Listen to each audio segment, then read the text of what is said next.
Hello les amis, je vous retrouve pour une nouvelle vidéo sur le football et la Ligue des Champions 2024-2025 et je vais vous présenter le match Inter de Milan contre Étoile Rouge Belgrade. C'est un match qui a lieu ce mardi 1er octobre 2024 à 21h pour le compte de la deuxième journée de cette nouvelle Ligue des Champions. Alors l'Inter de Milan c'est le 20e du classement qui reçoit l'Étoile Rouge Belgrade le 25e. Donc dans cette vidéo on va revenir sur le classement de ce fameux groupe avec 36 équipes et puis on reviendra sur les grandes lignes aussi d'explication.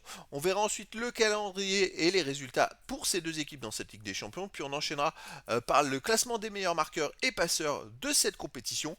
Puis les 10 derniers résultats, toutes compétitions confondues, et les stats de l'Inter de Milan et de l'Étoile Rouge Belgrade. Et on terminera par les compositions d'équipes et tactiques éventuelles, ce qui nous permettra d'avoir une idée, une tendance à cette rencontre. Alors pour ceux qui souhaitent voir ce match à la télé, sachez que vous pouvez le voir sur Canal Plus Live 6.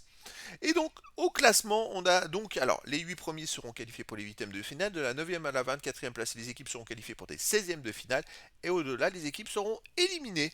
Pour l'instant, l'Inter de Milan, avec son match nul 0-0 à Manchester City, et pour l'instant, dans les 24, ils sont 20e, et vous voyez, comme je vous l'ai dit, les matchs nuls ne payent pas. Il y en a 15 d'équipes qui ont déjà gagné, qui ont 3 points sur les 18 qui jouent, donc pour être sûr de se qualifier, il vaut mieux faire des victoires que des matchs nuls. L'Étoile Rouge Belgrade de son côté est 25e et premier non qualifié pour l'instant puisqu'ils ont perdu 2-1 au premier match.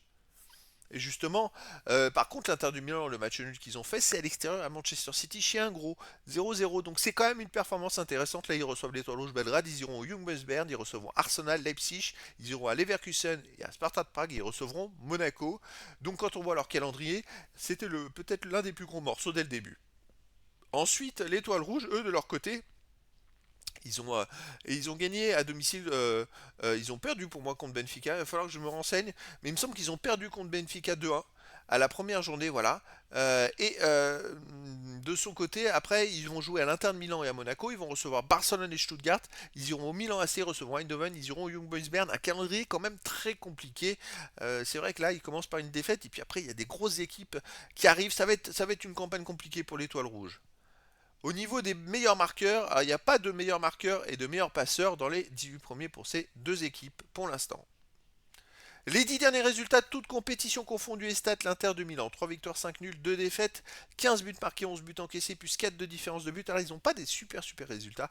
Bon là ils viennent de gagner 3-2 à l'Udinese dans un match en jeu puisque l'Udinese était devant eux au classement et eux ils étaient 6e et l'Udinese 3e. En les battant ils ont passé devant l'Udinese mais avant ils étaient 6e du classement de Serie A. Ils ont enchaîné un nul, vous voyez, à Monza et puis une défaite contre l'AC Milan 2-1. C'est voilà un début de saison un peu plus compliqué que la saison passée et il va falloir voir comment ils arrivent à trouver un rythme de croisière pour retrouver un petit peu le jeu qui faisait leur force la saison passée. L'Étoile Rouge Belgrade de son côté sur les 10 derniers matchs, 8 victoires au nul, 2 défaites, 25 buts marqués, seulement 7 buts encaissés, plus 18 de différence de but. Alors les buts, il y en a, ils ont pris 2-1 contre Bodo Glimt à Bodo Glimt et aussi 2-1 ils ont perdu contre le Benfica la première journée de Ligue des Champions, mais sinon dans leur championnat ils gagnent tout. C'est une équipe qui est quand même plutôt costaud, même contre Bodo Glimt. Au match retour, ils ont gagné 2-0. Donc, je crois que Bodo Glimt, en plus, dans l'autre coupe, en Ligue Europa, ils ont battu Porto 3-2. Donc, c'était pas une performance quand même. L'Étoile Rouge Belgrade les a battus, c'est quand même pas rien. Mais c'est à domicile. À l'extérieur, c'est un peu plus compliqué aussi. Mais voilà, ils ont perdu à domicile contre Benfica. Pour moi, ils sont un rang en dessous.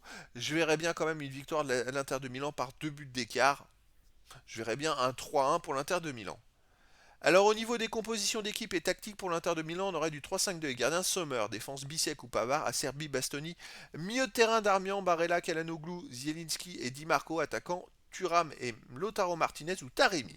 Et pour l'étoile rouge Belgrade, on aurait du 4-3-3 gardien Glazer, défense Maximovic, Giga, Spagic, Weo Sol, Seol, Krunic, Elsnik et Mvumba en milieu de terrain, Ivanic, Ndiaye ou Olayinka et Duarte en attaque.